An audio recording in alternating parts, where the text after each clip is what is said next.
Reading with your kids. Hola, ni hao, konnichiwa, assalamu alaikum, shalom, mahaba, moni wanji, namaste, jambo, bienvenidos. Hi, my name is Jedley, and this is the Reading with Your Kids podcast. We're coming to you from the beautiful neighborhood of Reedville in the southwest corner of Boston, Massachusetts. We're so very delighted and so very honored that you are joining us in our mission to help families grow closer through reading.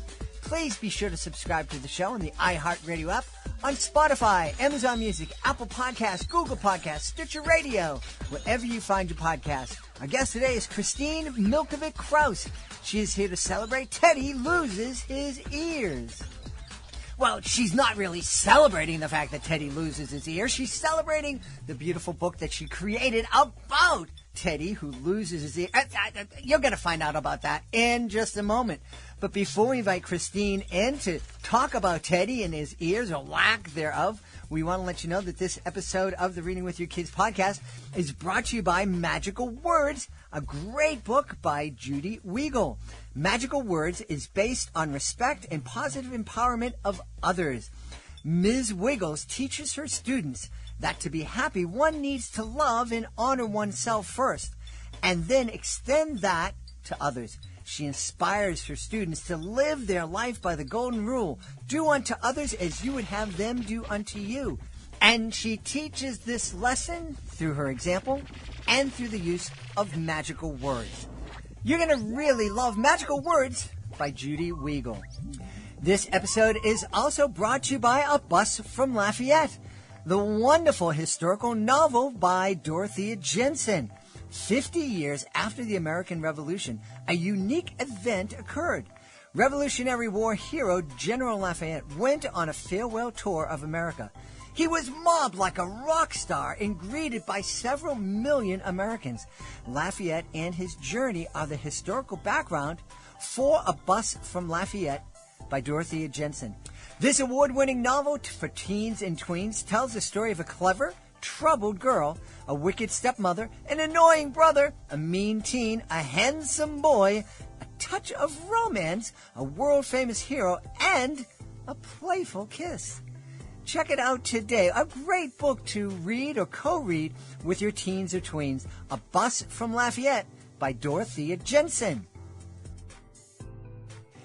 Join us right now from the beautiful province of British Columbia in Canada. Our guest is here today to celebrate a really heartwarming picture book. It's called Teddy Loses His Ears. Please welcome to the show, Christine Milkovic Kraus. Hey, Christine, how are you? Hello. Great. Thank you for having me. Excited to have you on.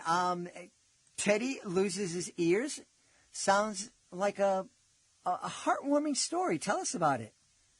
Yes. So my cat Teddy was, I rescued him from a shelter, and much like your story about your dog. And Teddy was in central Canada, and he was found by a farmer in negative 50-degree weather, hiding in his barn trying to get warm.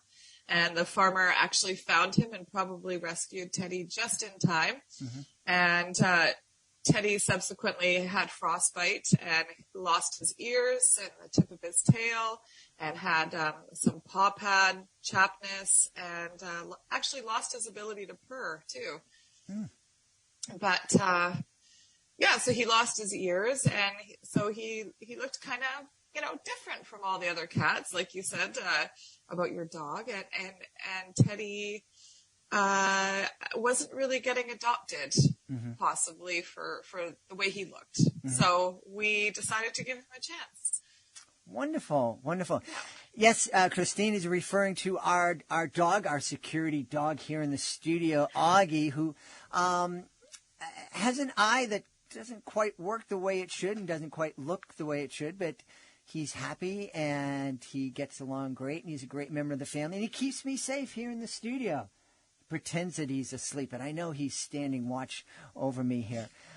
One eye open. Yes, the bad eye. The good eye.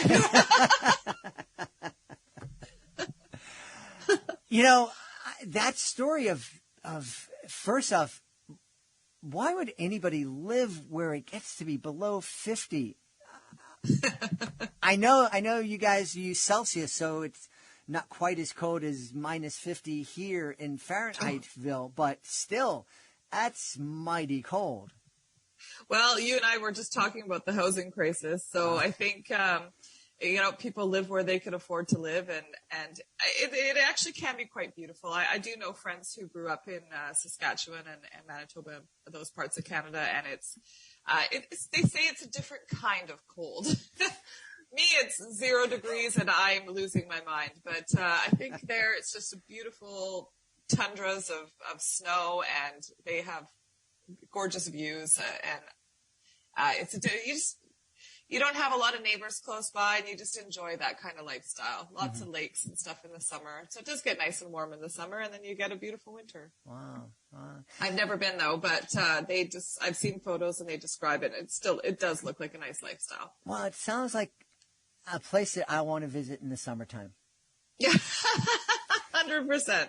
And I'll look at pictures in the winter. So Teddy loses his ear.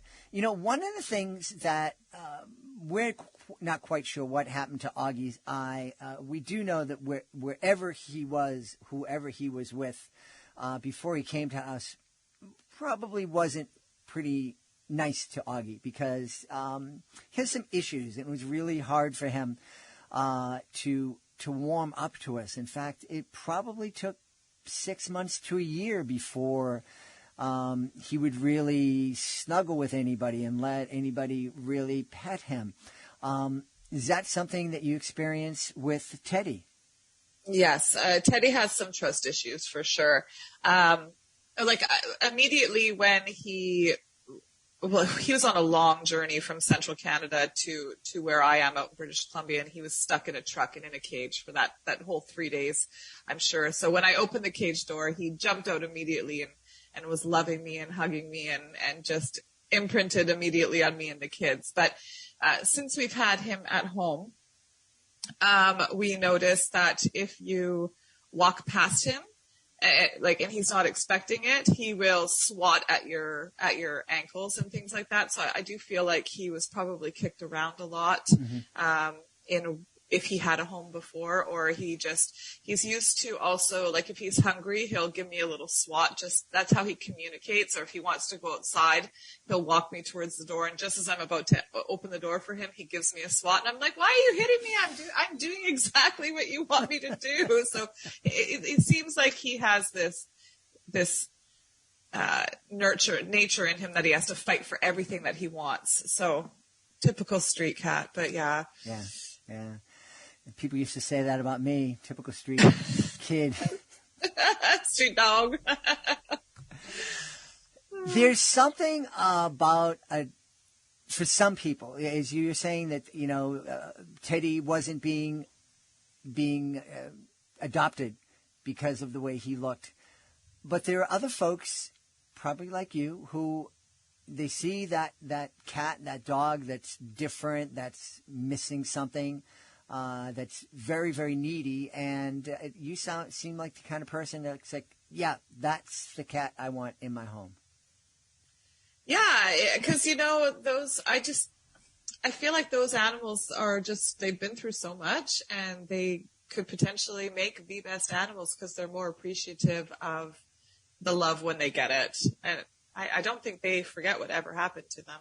Yeah. It's always in the back of their minds somewhere. Mm-hmm. Yeah, absolutely. So what inspired you to take Teddy's story and to create a picture book? Well, actually, I just feel like Teddy's story needs to be put out there because I did not know that this was such a common injury among animals. And there are a ton of cats. Pretty much none of the cats in central Canada have their ears or their tips of their tails. I'm learning that this is quite common. And I just wanted to remind people that, it is a completely preventable injury. So the more you know, right? So maybe this is like some kind of story that will stick to the kids. And when they grow older, they'll realize, oh, I shouldn't leave my pets in my car or outside on a really, really hot day or a really, really cold day. So I'm hoping this is a lesson that will grow with them. As well as since I decided to adopt Teddy, I was no longer fostering animals, so I wanted to bring some awareness to the adoption organizations and rescue organizations so that people can learn a little bit more about what they do. They rescue hundreds of animals every year, and so putting the book out there was a way. There's a QR code in the back once you've connected with Teddy's story if you wanted to donate to his rescue organization or to find out more about one locally where you live and help out in any way that you can, because fostering is a really rewarding experience. So we just wanted to raise awareness to that as well. Yeah, can you talk a little bit about that fostering experience? We've had pets, especially dogs, in our family since I was a little kid. But it was always, this is your forever home. The idea of fostering a pet, having the pet stay with you for a week or a month or whatever, that's kind of a new thing and something that I never considered. What's that like? And is it difficult to say goodbye to those pets when they leave? Well, in Teddy's case, yes, it was difficult. They messaged me within a few weeks and said, we have somebody who wants Teddy. And right away I was like, no, this is my cat. I'm keeping this cat. So I knew right then that it was going to be a foster fail because I was very possessive over him in particular. But previous to Teddy, we had kittens. And I think if you go in with the mindset knowing that it's temporary and that you're just intermediately giving this animal a place to stay until they can find. You're helping people find a forever home because the shelters are overrun and they're very, very crowded. They need to place animals. They need to find homes for them. So if they don't have a volunteer for a temporary home, they will not get on the transport and they might actually never get another chance. So at least if someone volunteers to house them temporarily, then it opens up more options. They can go to the cafe, they can go to a pet store, and be showcased there for a little while. It's just you're just being a helper. Yeah, it's hard to say goodbye, but if you go in with the mindset that it's temporary, then I think it's easier on you and your family. Yeah. I don't know if I would call your experience with Teddy a foster fail. I guess technically it is, but to me it seems like the very best outcome. It's a foster win, 100%. This cat, I feel like this cat was the stars aligned and he was meant to come to me. Yeah. It really worked out. It's fascinating that but it makes sense when you have a place that gets down to below 50, minus 50. I suppose you are going to have a lot of animals who are out in the cold who end up getting frostbite and losing parts of their body. It's very sad when you think about it. Yeah, it is very sad because it's very rural parts of Canada where, like I said, your nearest neighbor could be kilometers away. So, I mean, it's very typical to have farm animals. And I guess a lot of people don't spay and neuter their pets. They just are feral animals on the property and they're just sort of meant to be outdoor animals in the people's minds. So they just continue to have puppies and babies in these terrible conditions, and there's no one really taking care of them. Yeah. And I don't think cats were meant to live in the wild in below 50-degree temperatures. Definitely not. Yeah. No. Yeah. No. Wow. You mentioned that Teddy lost his ability to purr. That's right. I'm really curious. I don't know if you know the mechanics of how that happened. Did the purring machine also become frostbitten and break down? Yeah, I think so. I was reading a little bit about that, and sometimes the extreme cold weather could affect their respiratory. So I guess whatever that little flap or mechanism is that that where you could feel them purring, he doesn't have that ability anymore. But he's a very happy cat. He does cuddle with me all the time, and I know if he had the ability to purr, he would be purring 24/7. Yeah. I'm not much of a cat person. I did have 2 cats when it was impossible for me to take care of a dog. I had 2 cats, and they're very, very different creatures.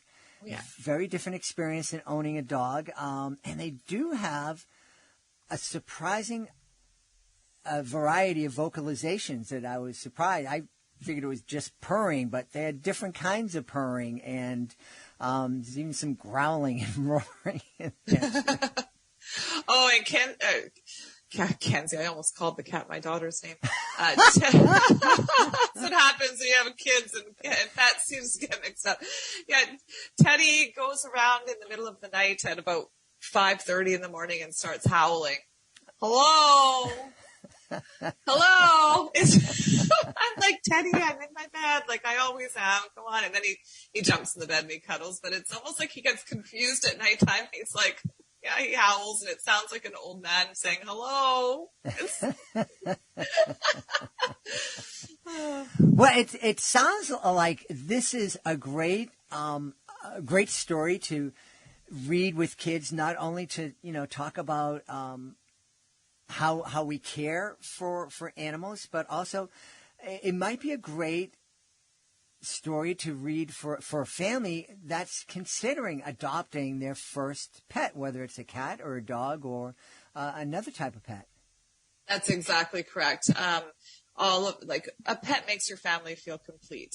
And the good thing about the fostering process actually is that you can try out these pets temporarily. You're giving them a safe place and a warm place to live, and all of the food and medical supplies are donated by the rescue organization. So it's really, it's not even a financial commitment for you to help out temporarily. And if that pet happens to fit in with your family perfectly, then you get first rights to adoption. So it's really a safe way to make sure that it's a good fit for your family. Also in the book, Teddy, he is different, and he has feelings of being different and needing to feel accepted by his peers.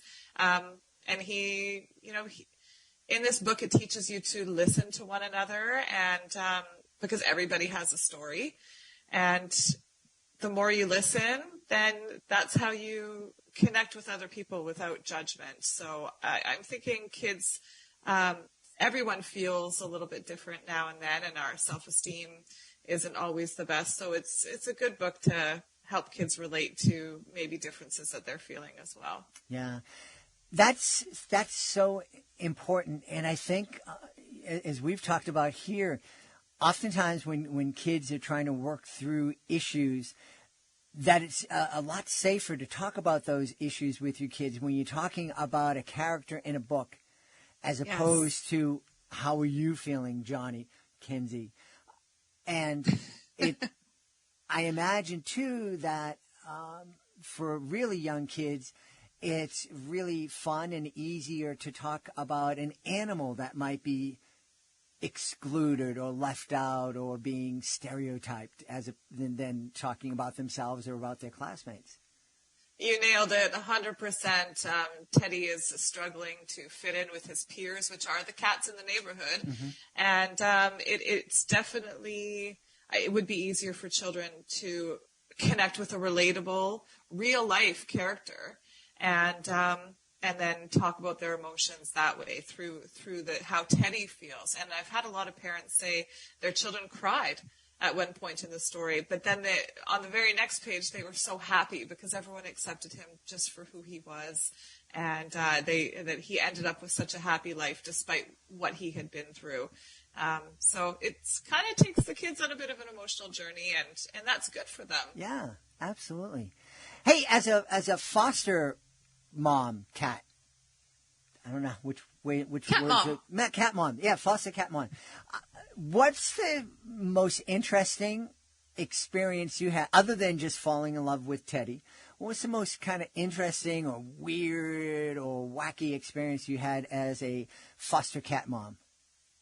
Well, with Teddy, there has been quite a few, so I can't give them all away because they are coming out in the next series of true stories. So taking Teddy to the vet was an experience in his own, and a big surprise is going to be revealed in that story about Teddy, and it's going to blow people's minds.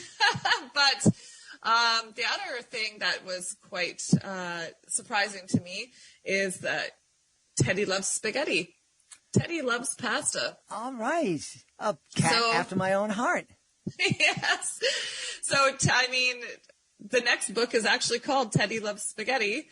And that's set to release later this year, probably in the fall of 2022. And it's all about kind of this is the truth. I mean, Teddy does love spaghetti. We love to sit around as a family and have that as a dinner, and that's how we connect. But the cat, maybe he shouldn't eat those kind of foods. Even though he likes them, it might not be the best thing to feed our pet. There are human foods that are healthy for us, but toxic to our animals, so we should read nutrition labels. And the story touches on diabetes to be, relatable and normalize what other kids might be seeing or experiencing in schools. So we kind of touch on those areas and alternative to food-based rewards. Mm-hmm. You can give your cat you can love your cat and reward them in so many other ways other than with food. Oh, fantastic. I was going to ask you, but you already answered the question. There are going to be more Teddy books coming. Did you ever, did you always dream about becoming a children's author? The funny thing is I actually did. I mean, it wasn't like this dream that I had to do it, but it was something that was always in the back of my mind. And, I could think back to 10, 15 years where I'm like, oh, I'd love to be a children's author. And anytime I'd be traveling and I'd come across an interesting animal, I'm like, oh, this pelican is like hanging around me, or this giraffe in Africa just is walking up, or these crazy monkeys and stealing my stuff out of my handbag and things like that. So I'd always think, okay, this animal could be a good story, but I never was inspired the way I was with Teddy. I mean, Teddy, I think the best thing when you're becoming a writer is to write about what you know and what is near and dear to you. And instead of creating a story, these stories are being brought to me by this cat who is just showing me his personality. And then my children's reactions to everything that's been happening with this cat has been just, so inspirational to me that the stories have written themselves. Yeah. Well, we've had some really amazing authors on, just legendary children's authors, and they say, they've said, people always say, write what you know. I think you should write what you love, and you obviously love Teddy, and I think that comes through in the story. Thank you. We do love Teddy. Teddy's he just made our family complete, and we're so grateful for this whole experience. And we are planning on getting more kittens at the end of April. Teddy isn't really interested in other dogs or cats. He's a one-cat family. But I think if we get some kittens here and foster those, they usually get adopted very quickly, and we'll see how Teddy does with that. He won't be so threatened if it's just little kittens. So. All right. Hey, if you mentioned that there are ways for families to get involved with adopting or fostering. Yes. Is there a website where folks can go to learn more about that? Yes, if they check out, locally, people can check out the Heart and Soul Rescue Organization in Abbotsford on Facebook but I think if you're looking for something in your area, just Google your local rescue centers or SPCAs. And even if you don't want to foster, they're always looking for donations. Even it doesn't have to be financial. It could be in the way of toys, blankets, dishes, things around your house that you're looking to get rid of anyway. They're always welcome. Yeah. And if people want to know more about Christine Milkovic Kraus and Teddy Loses His Ears, where can they go? Oh, they can hop on over to my website at www.christinemilkovickraus.com, or you can Google Teddy Loses His Ears, and it will probably direct you to my website. Yeah. Wonderful.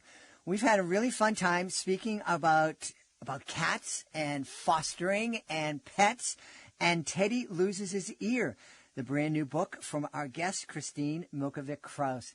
Hey, Christine, thanks so much for being with us. Thank you so much. This is really fun. Please be sure to join us for the next episode of the Reading with Your Kids podcast. Our guest will be Suzanne Jacobs-Lipshaw. She's returning to the podcast to celebrate Mighty Mahi. That's the next episode of the podcast. Hey, we would love it if you could connect with us on social media. Facebook.com/readingwithyourkids. At Reading With Your Kids on Instagram. At Reading With Your Kids on TikTok. Check out our At Reading With Your Kids Pinterest page. And if you are on Twitter, we would love for you to join us at Jedley Magic. That's right, Jedley Magic on Twitter. And of course, we would love for you to visit our website, readingwithyourkids.com. Sign up for our free newsletter. And also feel free to use the contact button at the top of the page. Let us know what you think we're doing well here in the show. Let us know what you think we could be doing better. And most of all, let us know who you would like to hear on a future episode of the Reading with Your Kids podcast. I want to thank the folks who made today's show so wonderful. Of course, I want to start by thanking our guest, Christine Milkovic Kraus. Please be sure to check out Teddy Loses His Ear. Also want to thank our sponsor, Dorothea Jensen. Please be sure to check out A Bus from Lafayette. And also want to thank Judy Weigel, the author of Magical Words. Teach your kids to live by that golden rule with magical words. My team, they deserve a great big thank you. Fatima Khan, Rory Grady, Nicole Belcastro, Ashley Contreras. I want to thank my beautiful wife for all the support she gives me. Most of all, we all want to thank you. Thank you so much for taking the time to join us today. And as always, thank you so very much for taking the time to make the world a better place by reading with your kids. I'll be looking for you in the next edition of the Reading with Your Kids podcast.